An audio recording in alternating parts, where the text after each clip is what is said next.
did the president say to you? Well, he expressed his support for me, thanked me for helping to amplify the voices of women across the country who are very concerned about some of the very dangerous bills that we've seen, and their support for the contraception policy and how much it means to them.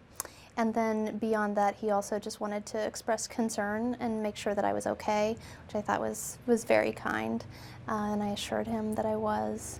The president also talked to you about your parents. He mentioned that as a parent of 2 daughters, he hoped that I would tell my parents that they should be proud of me, and that I thought was just really kind of him to say, especially because there have been some remarks about that my family should not be proud of me that have been made in certain aspects of the press.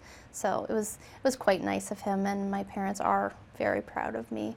Even though we have some differences politically about a lot of things, they agree with me on this policy, and they're very proud. And I think that actually speaks volumes about this policy, because contraception is such an issue that so many American women and men agree with, regardless of their political stripes. Everyone just sees that this is health care that women need in order to prevent really terrible medical consequences or unintended pregnancies. When Rush Limbaugh called you a slut and a prostitute, had anyone ever said anything like that about you before? Well, certainly not on national airwaves. You know, I think that a lot of women, unfortunately, have heard those types of words, and historically they've always been used to try to silence women, and to, especially women who are speaking out about their reproductive health and their reproductive needs.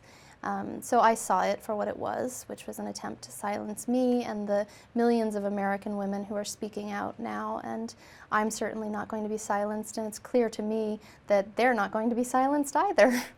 Rush Limbaugh, he essentially said that you want to get paid for having sex. Yeah.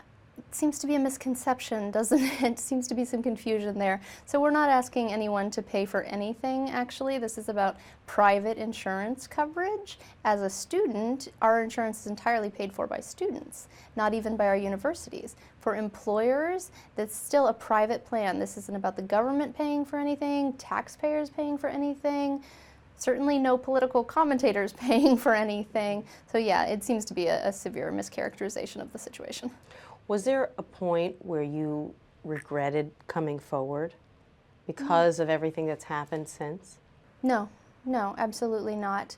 I have never felt that that was the wrong decision. I think I am just happy to have played some small part in turning the dialogue about this issue, and having people recognize how important this regulation is to women. And I have received so many emails from so many women, the women whose stories I talk about, the friends of mine, as well as just women and men across the country who've thanked me for doing it.